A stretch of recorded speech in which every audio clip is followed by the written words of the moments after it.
Ok, buenas tardes. Hoy tenemos una invitada de la unidad de Cuernavaca, de la UNAM. Su nombre es Stephanie Tapia. Le agradecemos que esté aquí con nosotros.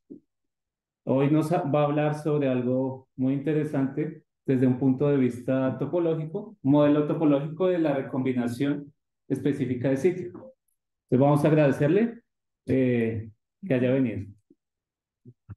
Bueno, hola, mucho gusto. Yo soy Fanny. Bueno, les voy a platicar un poco de mi trabajo de tesis.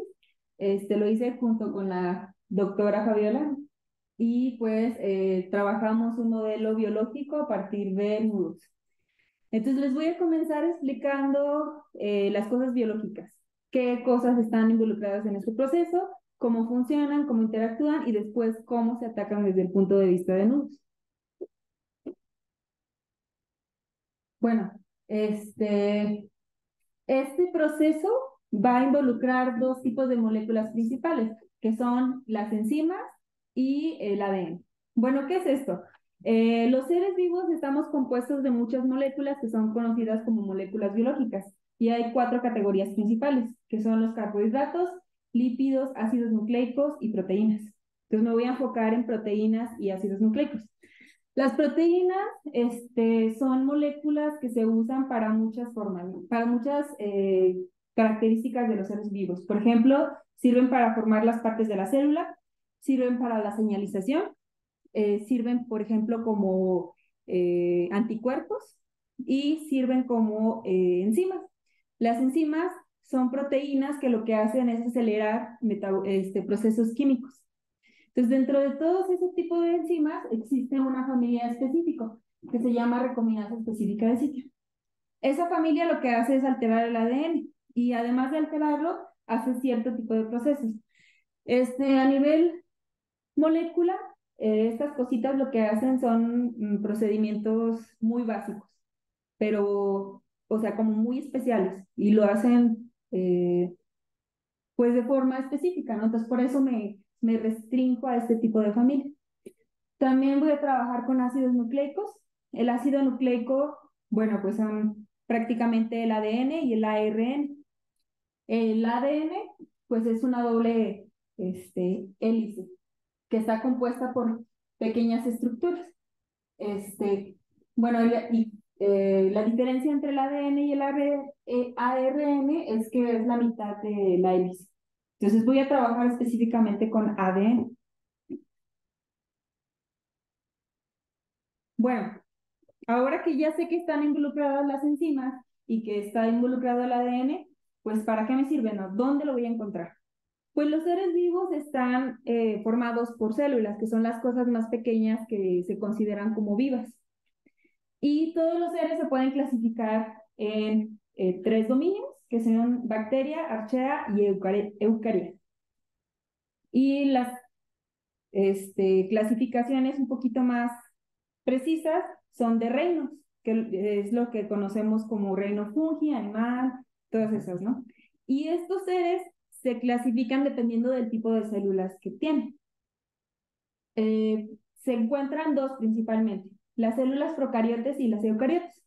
Pues bueno, aquí tengo una célula procariote y lo que me interesa saber es pues dónde está el ADN, ¿no? Y cómo es el ADN. Bueno, en las células procariotes existe una cromosoma que está en esta parte de aquí, que se le llama región nucleoide, está mezclada con todo lo que está afuera de la célula y es por lo regular un arito de ADN. Puede que haya más y hay como una gran variedad, ¿no? Existen bacterias que tienen un ADN lineal, o sea, una cuerdita nada más. Aparte de este ADN, tienen otras pequeñas círculos de ADN un poquito más pequeños, que son pues esta cosa amarilla, que se le conoce como plasmidos. Este, bueno, este es el material genético. Esta parte de aquí es como la información principal de la célula, que pues tiene la información de las proteínas, de cómo funciona, del metabolismo, de todo eso, ¿no? Y los plásmidos, estas cositas de aquí, son cosas específicas de las, de las procariotes, que son, por ejemplo, las propiedades de resistencia, por ejemplo, a los antibióticos. Entonces, lo importante en esta cosa es cómo se transmite esa información. Normalmente las bacterias y archeas son normalmente no. Las bacterias y archeas son células de este tipo. Y ese tipo de células se reproduce asexualmente. O sea, estas reproducen su ADN y se dividen en dos. Entonces, ¿cómo evolucionan? ¿Cómo cambian el material genético? Pues a través de los plasmidos. Hay diferentes formas en cómo puede ocurrir esto, ¿no? Y, bueno, ahí se crea un intercambio. Ahorita les voy a explicar un poquito más de eso, pero por eso es importante aquí los plasmidos. El otro tipo de células son las eucariotes. Las eucariotes se encuentran varios reinos, pero principalmente aparecen dos, que son las plantas y los animales. Todas las demás células tienen características combinadas de estas. Entonces les voy a presentar la de los animales y los vegetales. Esta es una célula animal. ¿Dónde está el ADN aquí? Bueno, pues aquí, en el núcleo. En este tipo de células, la información está como condensada. Está dentro del núcleo y dentro del núcleo aparece en esta parte de aquí, el ADN. Y el ADN de este tipo de células es lineal, es una tirita. Y de hecho hay varias tiritas. Por ejemplo, en los seres humanos hay 23 cromosomas, que son las tiritas. Dentro del núcleo está el nucleolo, que ahí es donde se forman las moléculas que producen proteínas. Entonces, esas se hacen por medio de ARN y eso es lo que está aquí. Son como las mitades de los ADN, pedacitos de ADN. Además del núcleo, este tipo de células tiene ADN en estas partes, que son las mitocondrias y bueno, eso hay una teoría de que hubo una combinación de células y que esta de aquí originalmente era una célula procariota, porque tiene su propio ADN y tiene sus propias estructuras internas. Entonces, bueno, lo importante es que aquí también hay ADN. En las células vegetales, pues pasa exactamente lo mismo. Tengo el ADN aquí en el núcleo, aquí en el núcleo tengo ARN, en esta parte de aquí, que son las mitocondrias, y también en los cloroplastos, tengo ADN, perdón, como si fueran células procariotes de las primeras que les puse. Bueno, ya sé qué es el ADN, ya sé qué son las proteínas. Ahora, ¿qué es una recombinación genética?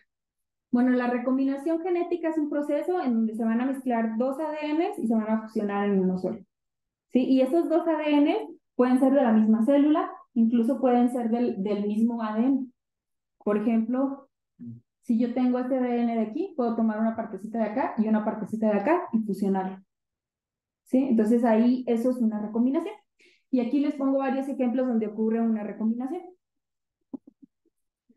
Por ejemplo, aquí, cuando se hace la división celular.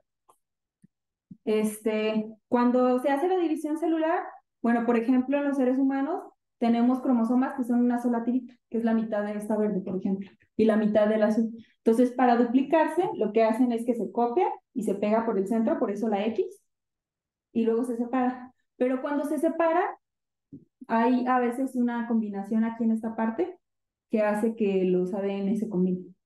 Entonces, ahí tengo una combinación, eso es una recombinación genética. Puede ocurrir, por ejemplo, en las bacterias, los que les mencionaba. Las bacterias se dividen y para combinar el material genético lo que hacen es compartir los plasmidos, que es lo que ocurre aquí, ¿no? Una de las cosas que pasa es que puede que se muera la bacteria y que libere su ADN al ambiente.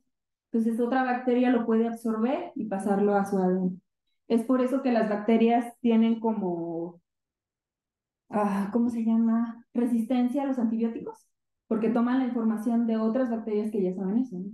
Y puede ocurrir de diferentes maneras. Tienen unos pelitos a veces que se llaman pilos sexuales, que se pegan y no comparten el material, sino que un plásmido se copia de una y se la pasa a la otra. Entonces hay muchas formas en cómo se puede combinar. Otra forma en que podemos tener recombinación genética es esta de aquí, que es por medio de virus. Hay algunos virus que atacan específicamente a bacterias, que son conocidos como bacteriófagos. Entonces los virus lo que hacen es, bueno, los virus no son cosas vivas, ¿no? Son solamente proteínas y ADN. Y estos no tienen la capacidad de reproducirse. Entonces, para hacerlo, lo que hacen es invadir una célula.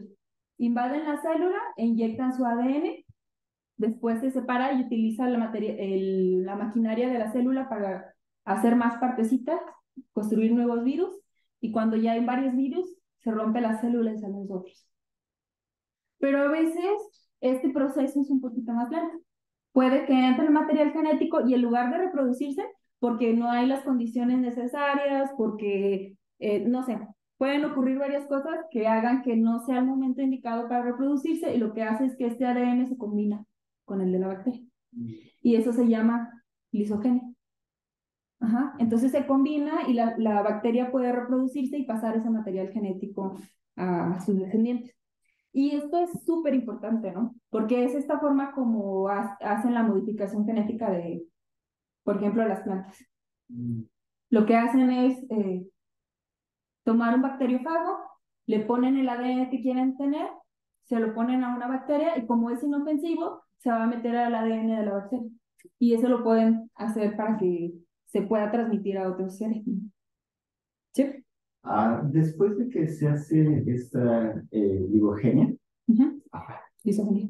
perdón, Lisogenia. Lisogenia, tal vez que no veo. ¿Es posible que el virus se reproduzca? Sí. O sea, a pesar de que... Sí. Cuando hay las condiciones buenas para el virus, se puede reactivar y empezar a reproducirse otra vez. Sí. Bueno, entre los tipos de recombinación existen 3 diferentes.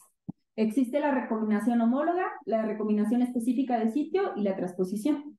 La combinación homóloga ocurre en segmentos que son casi idénticos. Por ejemplo, este de aquí, ¿no?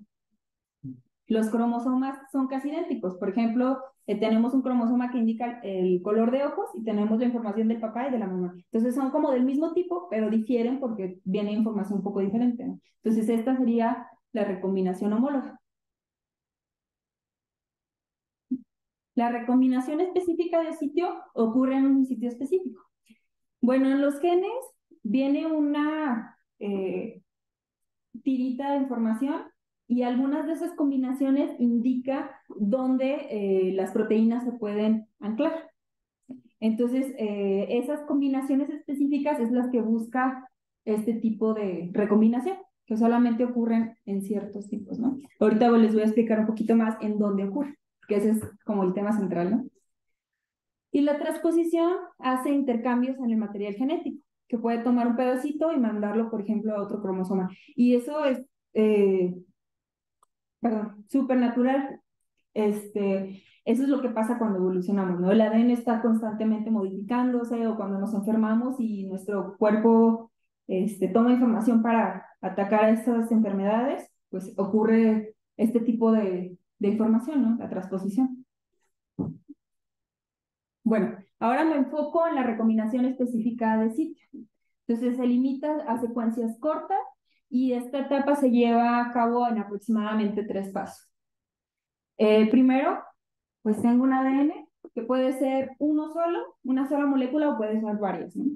Entonces, las enzimas ubican los espacios en donde hay el mensaje de que ahí se pueden conectar. Se conectan 2 enzimas en cada partecita. A esta partecita se le llama sitio de cruce y lo que hacen es acercarlos. Pero cuando hace ese acercamiento, puede retorcer el ADN, ¿sí?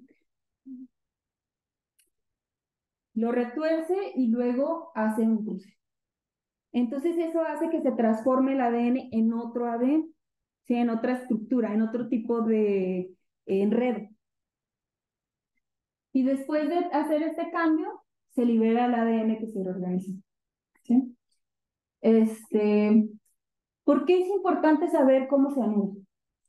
Pues el tipo de proceso que va a ocurrir está muy ligado a cómo está anudado. Por ejemplo, cuando una célula se va a reproducir, lo que hace es reproducir el material genético y separarse, ¿no? Pero para eso no tiene que estar anudado. Tiene que estar separado para poder reproducirse y separarse. Entonces, por ejemplo, esto está siendo usado en medicina. Usan algún tipo de medicamento que enreda el ADN y cuando una bacteria, por ejemplo, invade a una persona, a un paciente, no se puede reproducir porque el ADN está enredado. Entonces, por eso es como tan importante saber esto. Y también porque nos da información de qué proceso va a ocurrir después de separarse. Bueno, ¿dónde ocurre este proceso específicamente? Pues hay varias aplicaciones que tiene. Puede ocurrir en la replicación de ADN viral y plásmidos. Entonces, ocurre en los virus cuando introducen su información a las bacterias. También funcionan los plásmidos. Cuando las bacterias comparten plásmidos y se fusionan, lo hacen por medio de una recombinación específica de sitio. Cambios en los plásmidos, no nada más para la fusión, sino también cuando hay algún cambio de información en los plásmidos. Promoción de reordenamientos programados. Eso ocurre cuando un ser está en etapa de desarrollo, por ejemplo, un feto. La información del ADN está de cierta manera y para poder desarrollar otras partes tiene que haber un movimiento. ¿Sí? Y esos están programados. Esos se realizan conforme se va desarrollando el feto y eso hace pues que salga sano el bebé. Para tener una actualización en el sistema inmunitario, regulación de expresión genética. Bueno, el ADN es bastante largo, ¿no? O sea, si ustedes toman el ADN de una sola célula y los tienden, los pegan todos juntos, eso puede llegar a medir 2 metros. Entonces, estar condensado dentro del núcleo hace que esté súper enrollado, ¿no? Entonces, como está súper enrollado, a veces no se puede utilizar. O sea, para sacar la información, lo que tiene que hacer la célula es desdoblarlo poquito para poderlo leer, ¿no? Pero a veces no se utilizan los dos.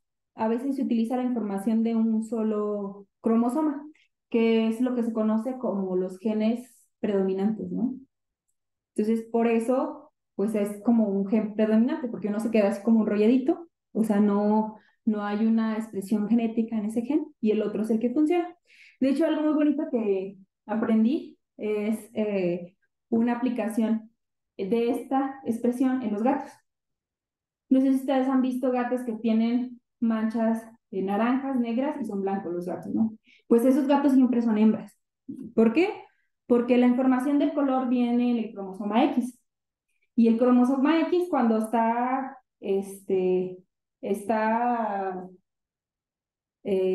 tiene una expresión genética de ese gen, pues el otro es el predominante y el color de la mancha es, por ejemplo, naranja. Y en otros el predominante es el negro. Entonces, por eso tienen manchas de diferentes colores. Y los hembras no pueden hacer eso, los machos, perdón, porque solamente tienen un gen X. Entonces, solamente tienen un solo color, el blanco o el que tiene su otro gen. También sirve para la reparación del ADN. Como les comentaba, el ADN está en constante movimiento. Y hay cosas que lo afectan, ¿no? Por ejemplo, los rayos del sol hacen que se rompa el ADN y hay células o proteínas que los van y los reparan, ¿no?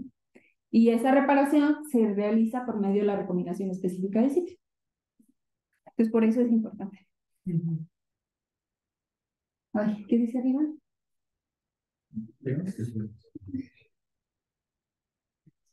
Aplicación. Ok, bueno, eso es como ocurre normalmente.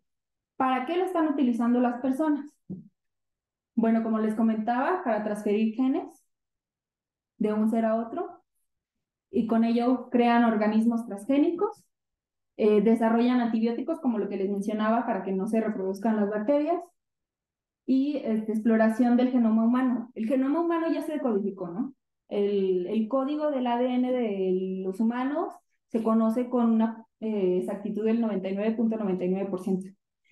Pero solamente se conoce el 2% para qué sirve, ¿no? Entonces, por eso es importante, porque pueden hacer una pequeña modificación y ver cómo alteran, ¿no?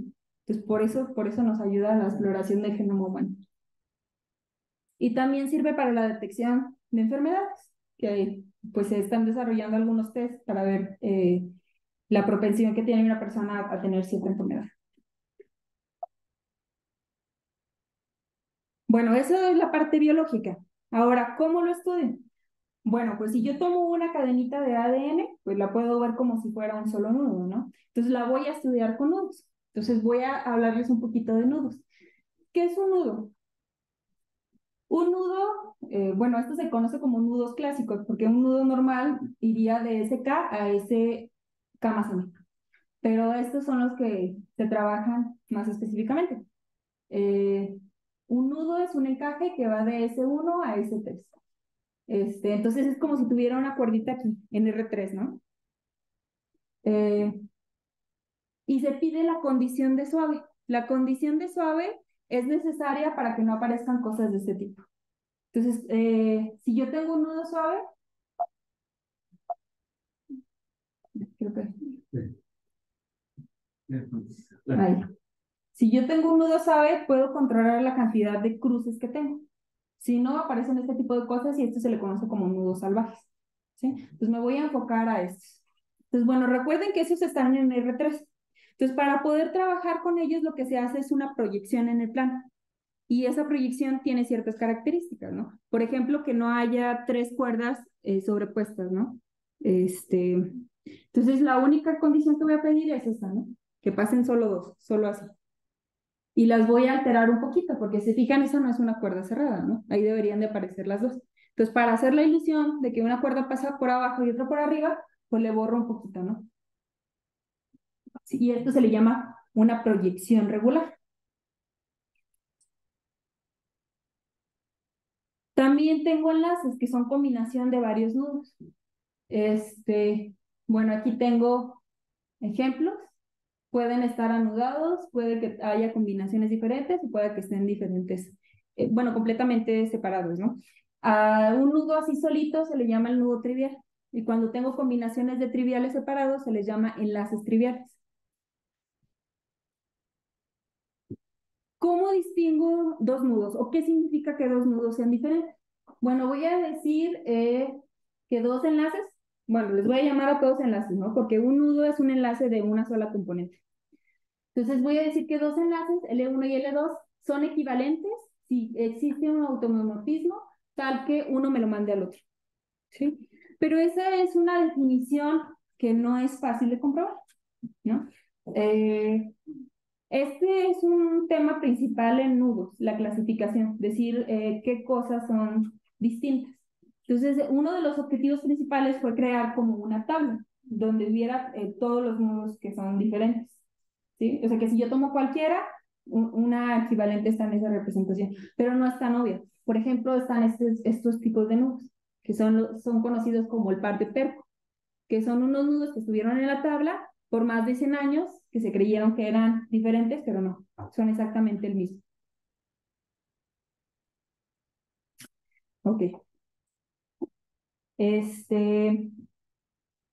Bueno, hay muchas técnicas para separar nudos, para ver condiciones diferentes.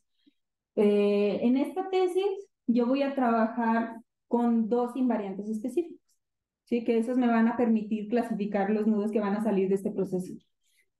Voy a tener lo que son los enlaces alternantes y el mínimo número de cruces. Entonces, ¿qué significa que un enlace sea alternante? Pues voy a tener aquí un nudo y voy a tomar un punto sobre la cuerda. Entonces, si yo me voy desplazando por la cuerda y voy fijándome en los cruces, tiene que ir alternando abajo y arriba, ¿no? Entonces, aquí voy por abajo, por arriba, por abajo, por arriba, por abajo, por arriba. Entonces, este es un nudo alternante. Este no, porque, bueno, si empiezo aquí, voy por abajo, por arriba y por arriba. Entonces, este no es un nudo alternante, ¿sí? Otro variante que voy a necesitar es el mínimo número de cruces. Pues bueno, primero voy a definir qué significa un número de cruces para un diagrama. Porque acuérdense que un diagrama era una proyección del nudo y lo puedo modificar de diferentes formas. Entonces tengo un montón de proyecciones diferentes para un solo nudo. Entonces, bueno, sea L un enlace, voy a considerar a esta de dobladita como el conjunto de todos los diagramas del nudo, y vamos a definir el mínimo número de cruces como el mínimo número de cruces del diagrama entre todos los diagramas. ¿Qué significa el número de cruces de un diagrama? Pues son estos puntos donde hay una intersección de cuerdas. Por ejemplo, este tiene 3 cruces. Este de aquí pues tiene 1, 2, 3, 4, 5, 6, 7, 8, 9, 10, 11 cruces. ¿Sí? Entonces, el mínimo de un nudo es el mínimo entre todos sus diagramas. Y eso es un invariante. Y a los nudos que tengan el mínimo número de cruces se le conoce como diagramas mínimos del nudo.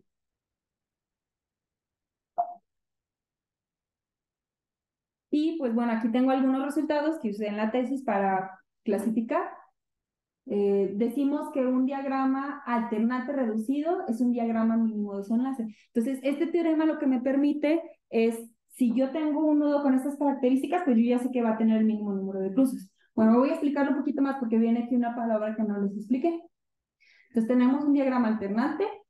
Bueno, si revisan este, van a ver que ese es un nudo alternante y dice además que es reducido. ¿Qué significa que es reducido? Que no aparecen cosas de este tipo. Entonces, las cajitas estas significan cualquier enredo que ustedes puedan imaginar. Entonces, no aparecen como los twists estos. No aparecen estas cosas. Si revisan, pues este no tiene, ¿no? Entonces, este es un diagrama mínimo. Quiere decir que si yo cuento los cruces, pues esa es la mínima cantidad de cruces que va a tener este nudo. Otro resultado es que si yo tengo 2 enlaces alternantes, entonces el mínimo número de cruces de la suma es igual a la suma del mínimo número de cruces. ¿Qué significa la suma? Bueno, existen 2 tipos de nudos, bueno, se pueden clasificar en 2, que son los nudos primos y los nudos compuestos. Los nudos primos son aquellos que no se pueden descomponer en más, y los compuestos, pues sí, ¿no? ¿Cómo es la composición? Bueno, si yo tomo 2 nudos, lo que voy a hacer es tomar una cuerdita que aquí está en rosa, quito la parte rosa y uno de estas partes. A con A y B con B, y me queda este tipo. Entonces, esto es una suma. Bueno, si se fijan, esto de aquí es un nudo alternante. Entonces, como es un nudo alternante, puedo separarlo en 2 y el mínimo número de cruces de este es la suma del mínimo número de cruces de estos dos. ¿Sí? Entonces, ese es otro resultado que utilicé para contar. Y otro es este. Sea de un diagrama de un enlace N, D es una proyección Hara-Yamamoto. Si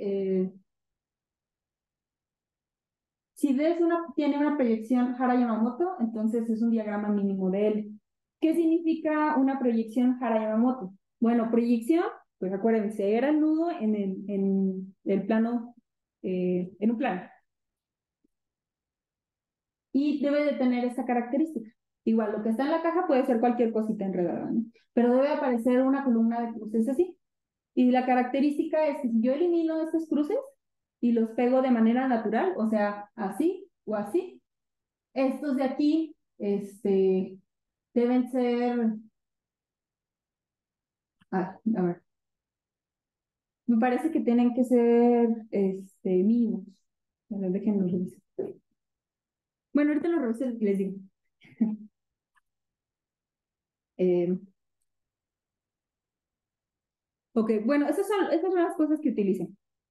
Ahora, ¿cómo lo analizo? Bueno, pues este proceso tiene ciertas limitaciones que tienen bases biológicas. Entonces, según la evidencia, pues se pueden hacer estas suposiciones. Los enlaces más comunes encontrados en el ADN circular, que son las de las bacterias, tienen estas formas, que es un nudo trivial, un enlace trivial de 2 componentes o un nudo de este tipo, que se le conoce como nudos toroidales. Los nudos toroidales son nudos que se pueden poner arriba de un toro sin intersecciones. Entonces, bueno, imagínense aquí la donita, pues le estoy dando vueltas a esta parte y 2 vueltas alrededor. Entonces, de esta parte iniciamos. Además de la evidencia, las familias de recombinasas, de las enzimas que hacen este proceso, se pueden distinguir en 2, que hacen un proceso diferente. Entonces, bueno, cuando Bueno, a ver, voy a regresar un poco al proceso. Aquí está. Entonces, las enzimas se pegan y acercan el nudo. Entonces, acercan el nudo y siempre existe aquí una bolita en donde yo voy a poder ver que la parte de acá adentro es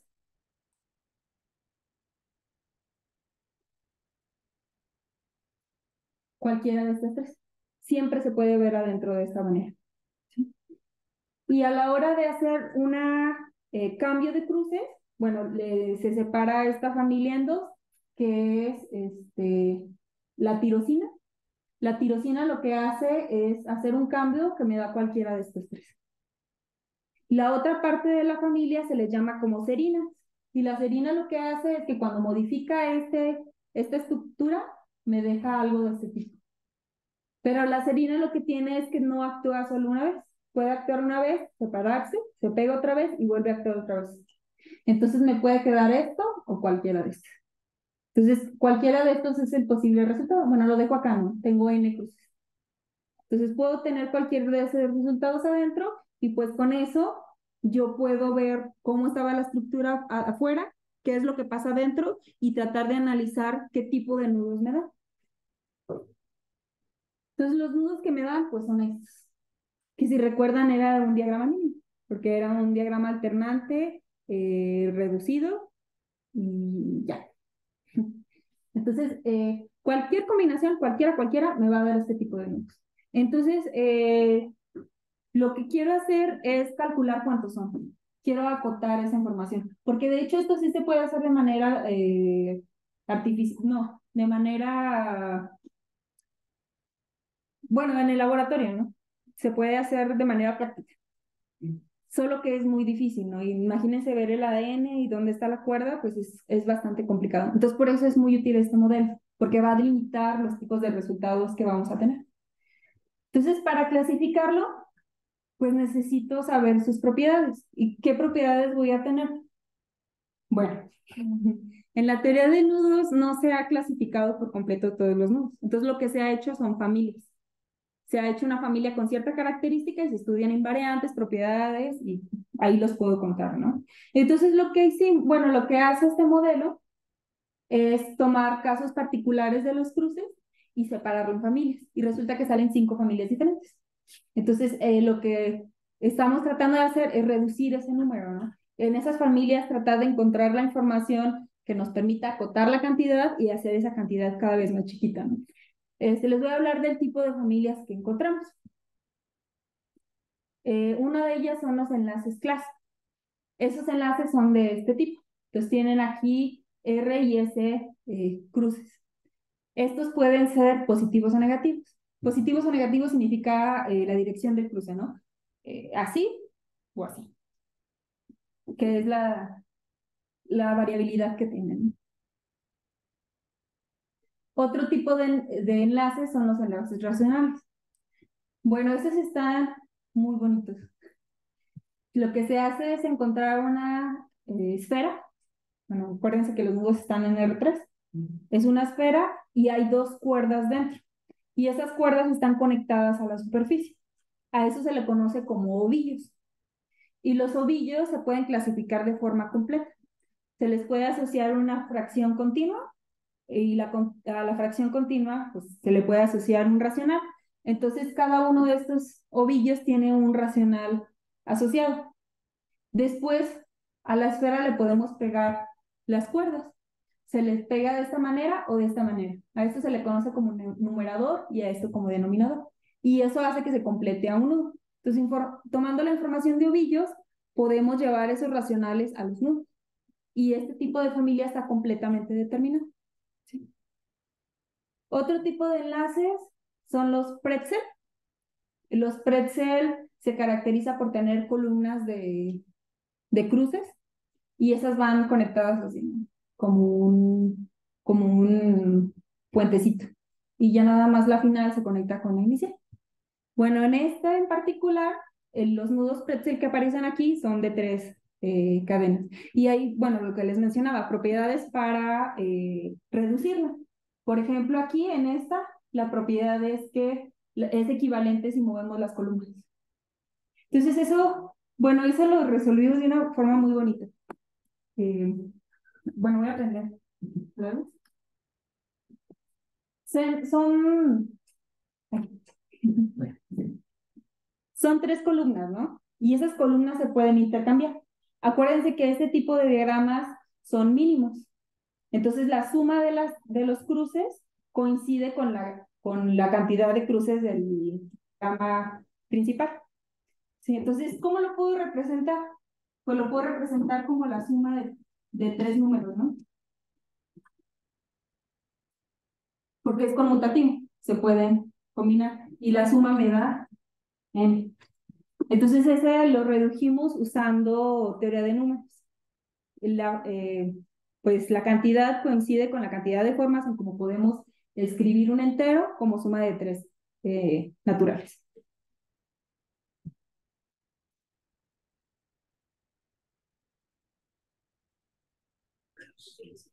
Ah, sí, vale. Y eso estuvo difícil, me quedé como 4 semanas ahí atrás.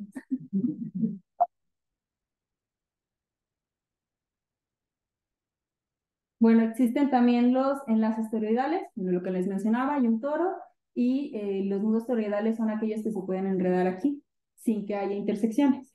¿Y eso es cómo los puedo clasificar? Bueno, ese tipo de nudos están clasificados por medio de los espacios lentes. Entonces, con esta información, yo puedo delimitar la característica de estos nudos por 2 curvas, que son el meridiano y la longitud. Entonces ahí yo puedo escribir al nudo como la cantidad de vueltas que le da al meridiano y la cantidad de vueltas que le da a la longitud, ¿sí? Y bueno, usando sus propiedades, puedo reducir también la cantidad de nudos que estoy contando. Otro tipo de enlaces son los enlaces montesinos. Esos, pues, son cositas de este tipo. Estas bolitas son ovillos, son los que les mencionaban los nudos racionales. Entonces, como tengo números racionales, pues se puede jalar esa información para clasificar este tipo de enlaces, ¿sí? Entonces, se dividen en estas 5 familias. Y de estas 5 familias se utiliza toda la información que les di, de teoremas, del mínimo número de cruces y del alternante para ir como refinando esta información, ¿no? Y pues, bueno, eso es todo lo que tengo. Aquí pues les doy mis fuentes. Este es el libro que utilicé para aprender de biología. Este es el artículo que estoy estudiando, que es donde viene el modelo. Y este es el libro de nudos que usé para aprender como las cosas básicas de nudo. Bueno, no sé si tienen alguna pregunta. ¿Preguntas?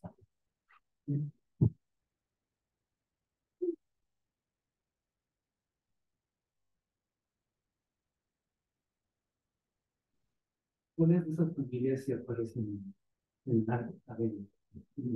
Están principalmente en bacterias. Pero todas ellas aparecen. O sea, el resultado es que tiene 5 familias, ¿no? 5 familias de nudos, sí. Esas sí aparecen, o sea, hay ejemplos en el ADN que sí aparecen cada. Sí, sí, sí, sí. O sea, cuando tú haces una terapia.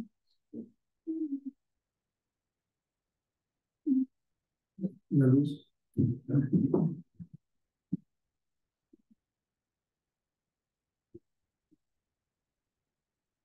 O sea, los tipos de nudos comunes son estos.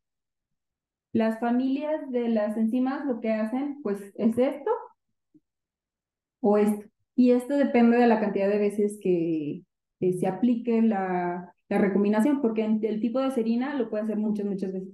Entonces, el resultado general del nudo es esto, con N cruces, ¿no? Y lo padre es que hay unos procesos específicos que lo que hacen solamente es agregar un cruce. Entonces, al nudo que tenías, pues ya te da muchísima información de cuáles son los posibles siguientes, ¿no? Y dependiendo de las características de la cantidad de aquí, entra en una de esas 5 familias. Pero, o sea, eso sí lo puedes observar, o sea, sí, Sí, sí, sí. Hay un proceso que se llama electrogélisis en electrogélisis en gel, algo así. Ajá, y ese es el proceso químico que se hace para encontrar ese ADN, que lo que se hace es se separa el ADN en una jerecita y se usa corriente para separarlos dependiendo de la cantidad de nudos, y luego eso se colorean y se pasan a un papel. Pero eso es difícil como de verlo, ¿no? Por la intersección. Pero sí, sí se han observado ese tipo de nudos. ¿Más preguntas?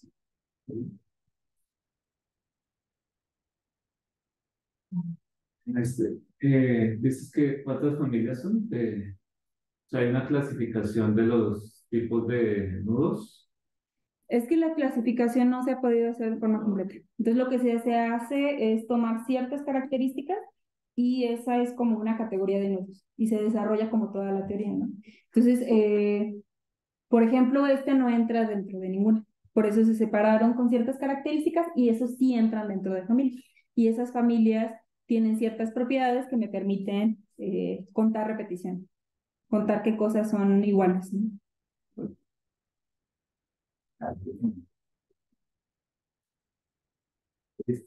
Ajá, dijiste que hay ciertas aplicaciones de los nodos en el ADN, como esto de... un poco. La recombinación específica de ese. Ajá. Hay funciones que se hagan con cierto tipo de nudo que te quede después de que la encima. Es decir, que en tu tabla que ya tienes, si tienes que el ADN se comporta o tiene tal nudo, entonces tiene tal función de las aplicaciones. Sé que sí, pero no me he metido a estudiar, ¿no? Por ejemplo, para reproducirse, pues no tiene que estar anudado. Ajá. Entonces, por ejemplo, ahí el resultado de nudos triviales o enlaces triviales dice que es posible que se reproduzca la célula, ¿no? Por ejemplo. Ajá. Mm, no sé, enredados, no sé qué tipo de función aplicaría específicamente, ¿no? Pero sí, sí tienen que ver. Gracias. Mencionaste que en medicina se utilizan unos medicamentos para evitar que se hagan estos cruces. Para provocarlos. Ajá. Ah, sí, perdón, para provocarlos. ¿Esto proporcionaría una manera de tener antibióticos que no generen resistencia o las bacterias pueden generar resistencia a este proceso? Sí, sí hay una forma de combatir este enredo, ¿no? Hay un tipo de enzimas que hace el desanudamiento para que se lleve a cabo la replicación y eso se le conoce como enzimas tirosinas. Ajá, entonces, sí, o sea, hay como un montón de información de cómo ir alterándolo, cómo ir cambiándolo para que no lo puedan desenredar, ¿no? Porque está, o sea, súper complejo, ¿no? Luego el ADN, como está súper comprimido, se hacen unas cositas que se llaman superenrollamientos, que son enrollamientos así súper, súper, súper, súper densos, ¿no?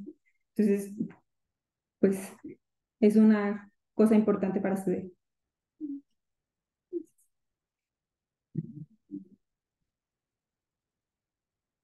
O sea, todavía es un problema difícil saber, por ejemplo, cuando dos nodos son iguales, ¿no? Sí. Entonces yo estaba pensando, todo enlace es alrededor de una trenza. Entonces, las trenzas ya pues tienen su presentación, o sea, tienes tu problema de palabra soluble, como que se conocen bien. Entonces, mi pregunta es, ¿qué tan difícil, que supongo que debe ser muy difícil, es encontrar como justo por dónde cortar mi enlace para que me quede la trenza? Sí es complicado, sí es bastante complicado, porque de hecho, aún teniéndolos completamente clasificados, no es fácil, ¿no? Por ejemplo, ay, ¿dónde está? Estos de aquí, que son nudos que están completamente determinados. Pero ¿cuál es su determinación? Bueno, ese tipo de nudos los puedes escribir así, o sea, siempre hay una forma de acomodarlos que te queda.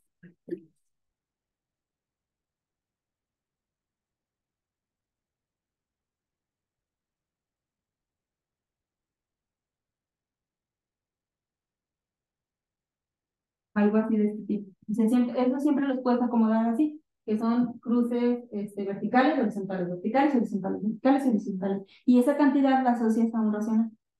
Al racional, por ejemplo, se lo voy a poner N1, N2, N3, y N4.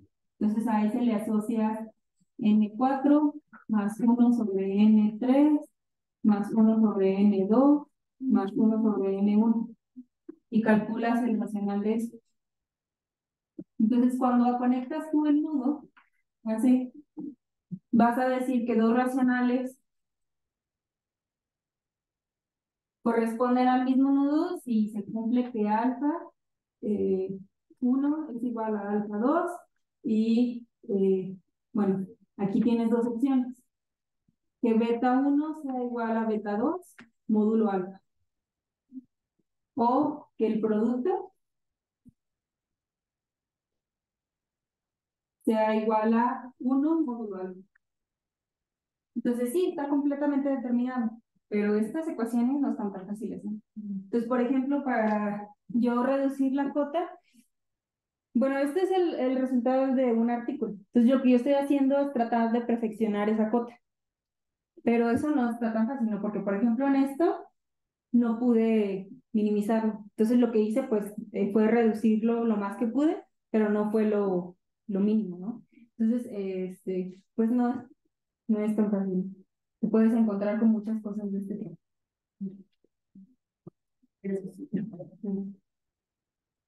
¿Más preguntas? ¿Alguien? Vale, entonces agradecemos a Stephanie por venir. Gracias. Entonces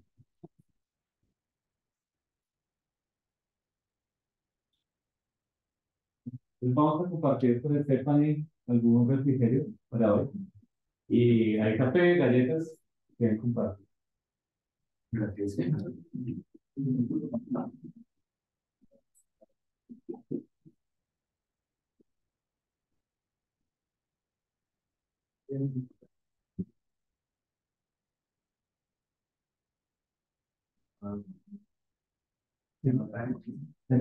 Creo que algo, si me pones alta.